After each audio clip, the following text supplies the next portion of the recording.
Action Motorsport vous est présenté par Pro Performance et Adrénaline Sport. À MS Moto cette semaine, deux motos à l'essai, une très exotique, la Niken 2020, et une très populaire, la CBR 650R de Honda. Les cadenas pour vos motos avec les experts de Sport VL, il y a toute une gamme, il faut savoir ce qu'on achète. On va raviver le lustre, il faut travailler sur notre moto comme on travaille sur notre coupe, dans le fond. Et avec les gens de l'École de moto au centre-ville, on parlera des nouvelles normes de la SAC.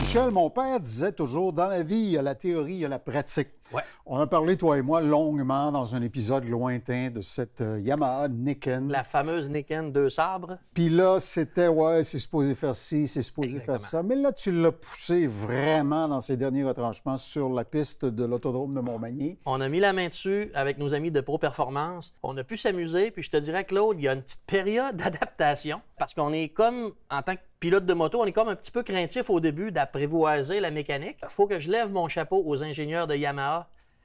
Ce que je peux en dire, c'est que c'est impressionnant. Puis là, je me suis amusé à pousser la suspension jusqu'à être incliné dans une courbe et à monter sur un vibreur pour voir comment ça se comporte. J'ai fait un petit essai sur route où j'ai essayé... Là, pour être clair, tu avais une roue sur le vibreur. Une roue sur celle le qui est vibreur. à l'intérieur de la courbe. Exact. Puis l'autre sur une belle surface. Sur la surface plane. Tu voulais voir comment le système allait gérer ça. La moto est hyper stable. On a un feeling de solidité. C'est pas une moto de piste, OK? Ça va être une moto touring très agréable à conduire. C'est important ce qu'il dit parce que... Oui, hein? parce qu'à cause de sa lourdeur, on a les changements de trajectoire qu'on cherche sur une moto de piste mais qu'on n'a pas. Parce qu'on a quand même de la mécanique à déplacer.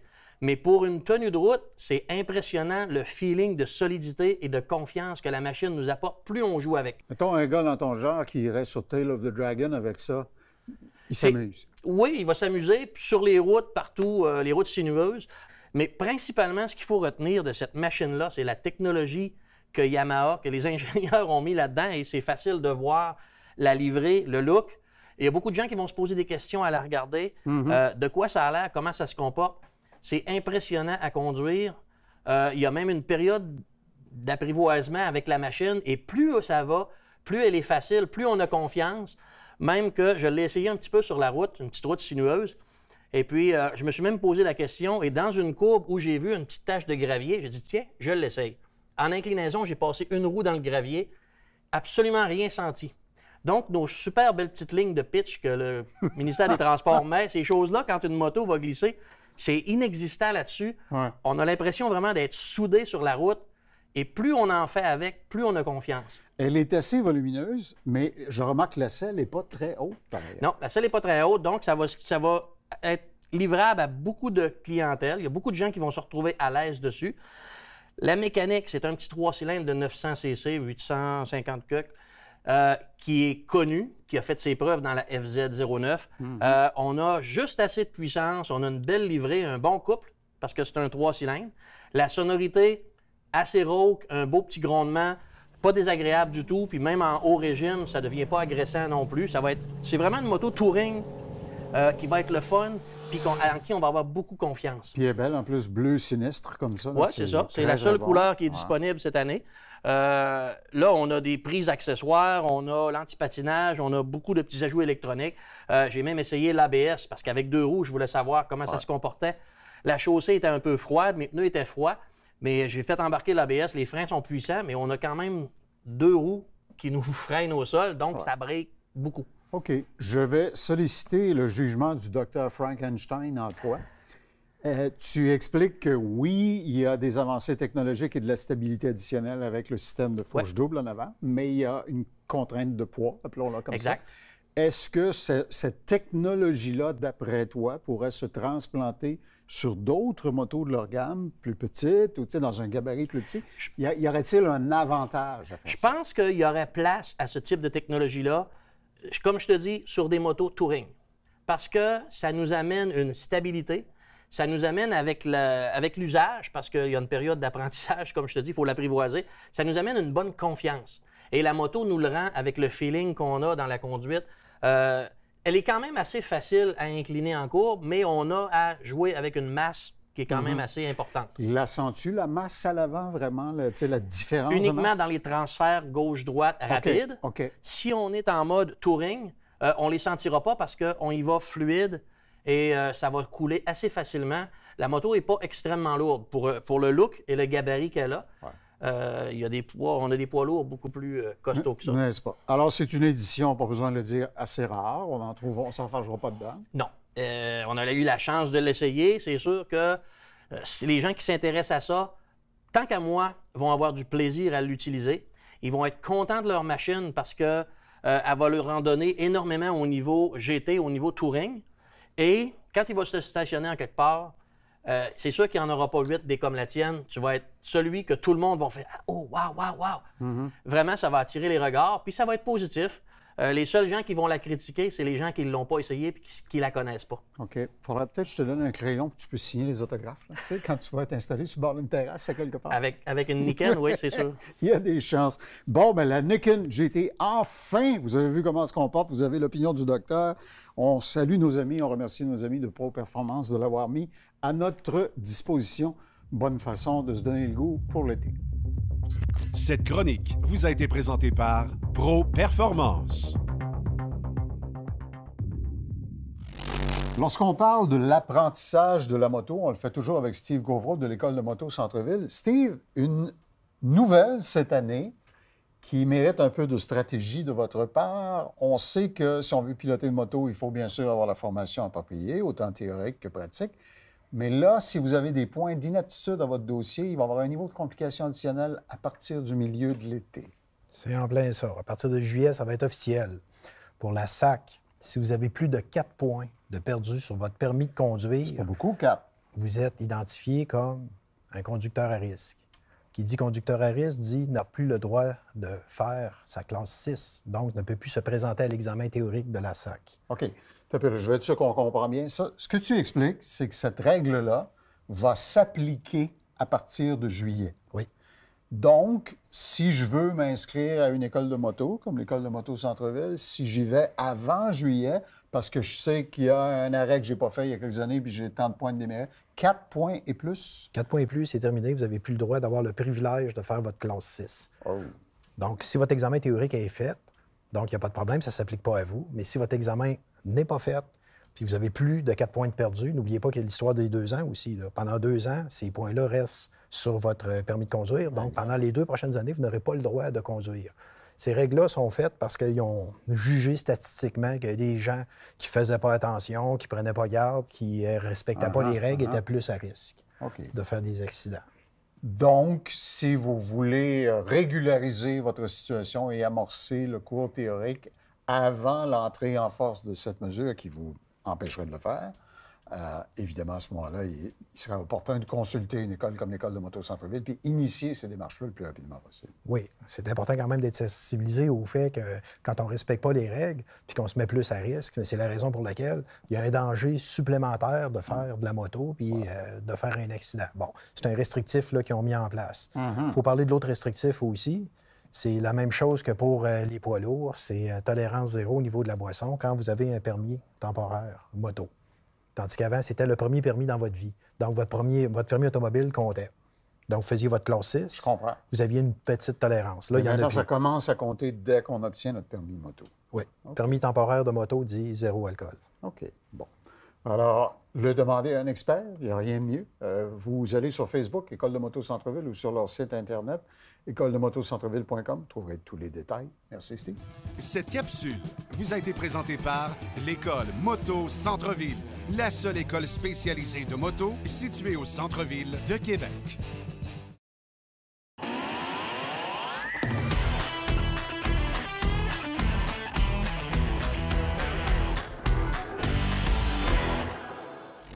J'avoue que je n'ai jamais demandé à Richard Pelchat de Silverwax s'il avait été chirurgien plastique dans une ancienne vie pour en fait, réparer les ravages du temps, mais raviveur de lustre, Richard, quand le lustre s'en va un peu, tu as une solution. Oui, exactement. Raviveur de lustre, je ne pars jamais sans ça. C'est le produit que j'utilise le plus avec mes motos. C'est pas compliqué. Raviveur de lustre, ce qui est intéressant avec ça, c'est que souvent, tu arrives de rouler, tu viens pour repartir le lendemain ou dans l'après-midi, il y a une petite poussière, il y a une petite saleté. Tu prends le raviveur de lustre, tu vaporises ça, puis ce qui est le fun, tu fais toute la moto, que ce soit autant le chrome, que ce soit la peinture, que ce soit du mât, tu peux faire ton banc. Toutes les fois que je pars en voyage, quand je pars en voyage, là, je mets une couple de petites bouteilles dans mes valises, je mets 3 microfibres et je pars avec ça. Puis le matin, je nettoie ça tranquillement avec la raveur de lustre et les motos sont toujours. Vous l'avez entendu de la bouche du boss? Oui, c'est ça. Il n'y a pas d'effet, disons, pervers si, par exemple, il y a un peu de la pulvérisation qui se répand sur d'autres types de surfaces. C'est ça? Pas du tout, pas du tout. C'est vraiment un produit qui est universel. Puis ce qui est le fun, c'est que ça donne de la brillance. On croirait qu'on viendrait juste de mettre un scellant ou une bonne cire. C'est instantané, c'est facile. Même dans les salles de montre, les concessionnaires de motos, c'est ce qu'ils utilisent, justement. Ils mettent ça sur les motos pour les mettre belles. Ça enlève tout ce qui est marque de doigts, ou des fois, on se met de la crème à bronzer l'été, puis on accroche la moto, ça va tout partir avec ça. C'est vraiment... Puis on met ça même sur sur les vitres en avant, ça va faire perler l'eau un petit peu. Il va y avoir, avec le temps, une évaporation, d'où le fait que tu entraînes avec toi, puis tu peux en mettre aussi souvent que tu désires, dans le fond. C'est pas compliqué. Quand je pars en voyage, comme je disais tantôt, 2 petites bouteilles, et je lave ma moto pendant 1 semaine, 2 semaines, tout dépendant comment long je pars, juste avec ça, tout le temps. Quand ils passent aux douanes, les agents disent « Avez-vous quelque chose à déclarer? » Ils disent « Oui, 2 bouteilles de raviveur de lustre. » Qu'est-ce que vous faites avec ça? J'écouterai MS Moto. Merci à Silverwax. Merci, Richard. Ça fait plaisir. Tout. Cette chronique vous a été présentée par Silverwax.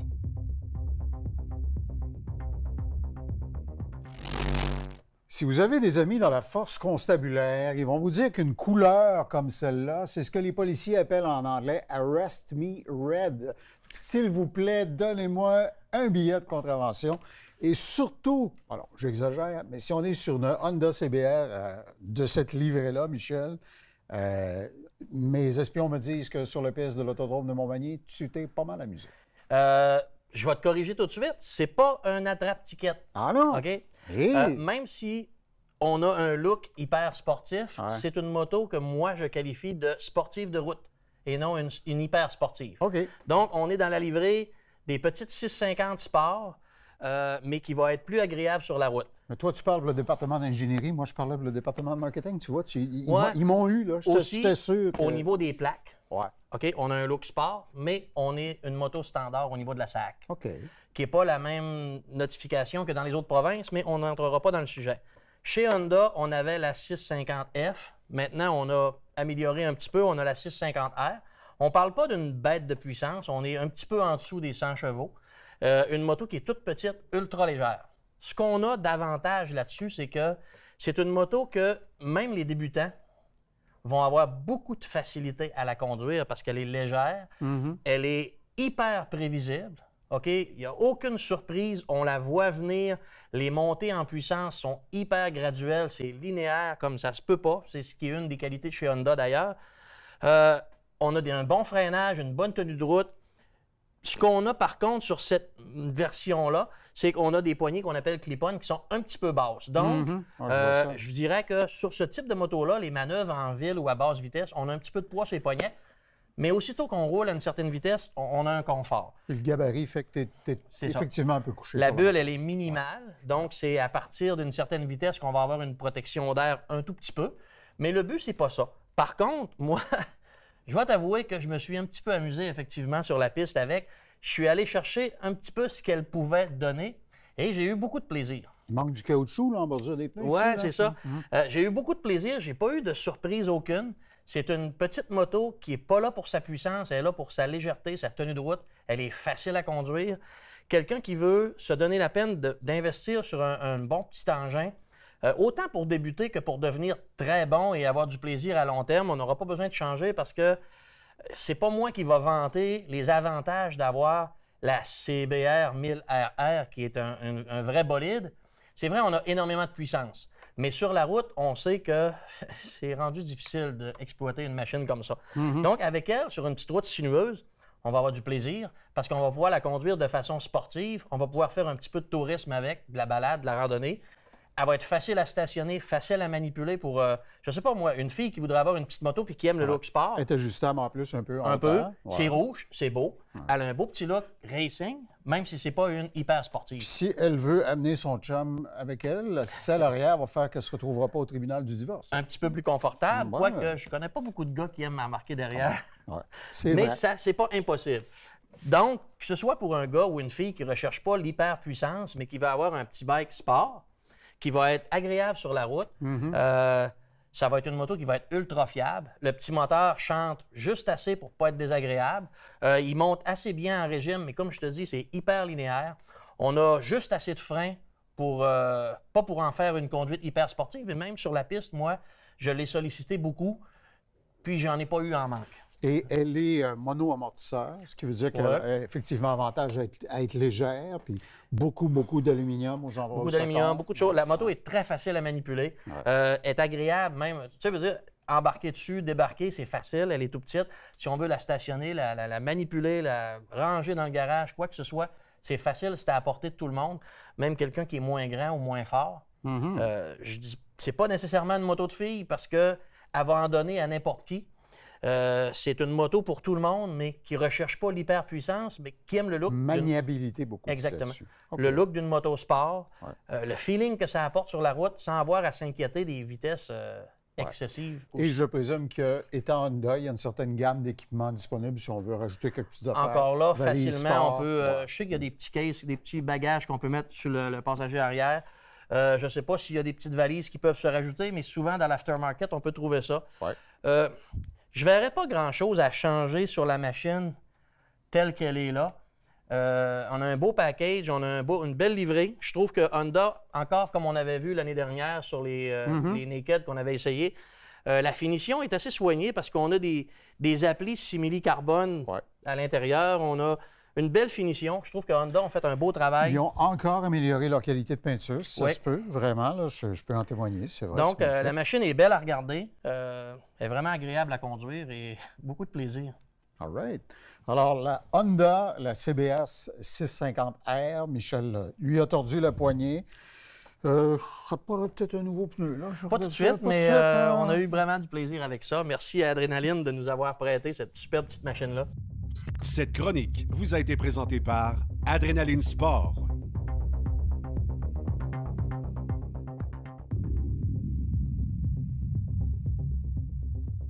Si vous cherchez le mot investissement dans le dictionnaire, vous allez voir qu'il faut le protéger, votre investissement. Et en domaine de la moto, Jean-Luc Bouchard de chez Sport VL, qui est au marchandisage là-bas, les instruments de sécurité pour garantir que notre moto ne sera pas volée ou déplacée ou endommagée.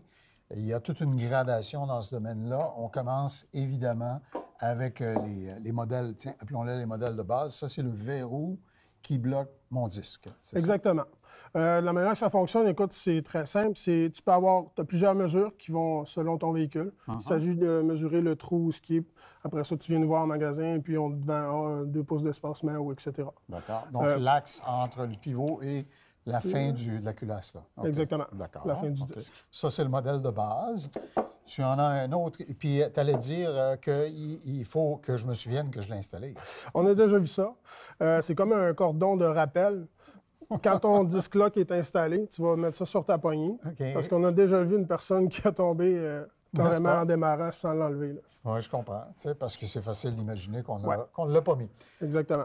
Un autre système de blocage de mon disque de frein, mais celui-là fait quelque chose en plus. Il lance une alarme.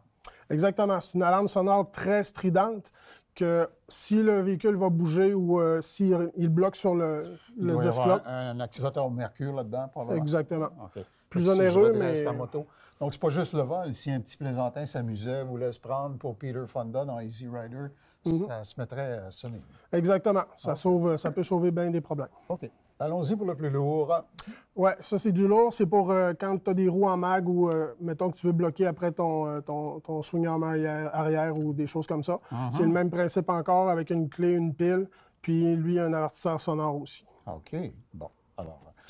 Et si jamais, d'aventure, vous n'aviez pas encore l'esprit tranquille, là, on a la chaîne avec laquelle on peut vous envoyer faire de beaux rêves. Oui, exactement. Dans le fond, Oxford offre même la chaîne avec le cadenas, avec le système d'ancrage au sol, si tu veux. OK. Un exemple, il y en a qui a vraiment, vraiment peur d'avoir peur. Ben, il va fixer sa moto avec un ancrage dans son garage, dans sa remise, peu importe. Puis là, il va faire le tour, puis il va fixer ça avec sa chaîne, avec ce cadenas-là. Ou un cadenas comme ça fonctionne aussi. OK. Fait que là, vraiment, là, si tu es dans une zone à risque, ben, ça peut vraiment te sauver beaucoup de problèmes. Ça m'est déjà arrivé. Ils ont coupé la chaîne, ils sont partis avec, ils ont fait du ménage. Alors, je sympathise avec les gens qui veulent un ancrage et protéger l'affaire. Ouais. D'autre part, il y a une vieille règle qui dit que s'ils ne vous voient pas, ils ne songeront peut-être pas à vous voler. Alors, évidemment, l'enfance de l'art, une toile. Exactement. Ça peut servir soit quand tu es en voyage, quand tu es à l'hôtel. Tu peux te servir de ton système de sécurité avec une toile que tu vas mettre là-dessus par la suite pour pas que ta moto soit toute sale ou visible. Il y a même des toiles qui ont des systèmes d'alarme dessus aussi. En plus. Oui, quand tu as des zips que tu vas mettre avec un petit cadenas qui va avoir un système sonore dedans aussi. Fait que tu en as à partir, je te dirais, là, pour la toile de remisage tout petite qu'on veut traîner en voyage à une soixantaine de dollars, ou la grosse toile de transport, etc., qui peut aller jusqu'à 250 environ. Pensez au déductible sur votre police d'assurance que vous perdriez en cas de vol et vous allez vous rendre compte que c'est un bon investissement que de se pourvoir de la quincaillerie qui va empêcher les petits farceurs de partir avec votre pièce de collection. Bien, Jean-Luc, merci beaucoup. Tous les modèles, tous les prix sont disponibles sur le site Internet sportvl.ca. Cette chronique vous a été présentée par SportVL. Je sais que ça vous dirait d'essayer la Goldwing et la BMW F900R. Bien, c'est chose faite. La semaine prochaine, on va aussi parler des petits bidules pour monter sur les guidons pour les gens parmi nous qui aiment traîner leur cellulaire et tous leurs gadgets électroniques. Et on parlera aussi, bien sûr, des types de conducteurs. Et que dire de la cire rapide qui vous permet de faire une beauté à votre moto comme ça avec les amis de SilverWax la semaine prochaine. Action Motorsport vous a été présenté par Pro Performance et Adrénaline Sport.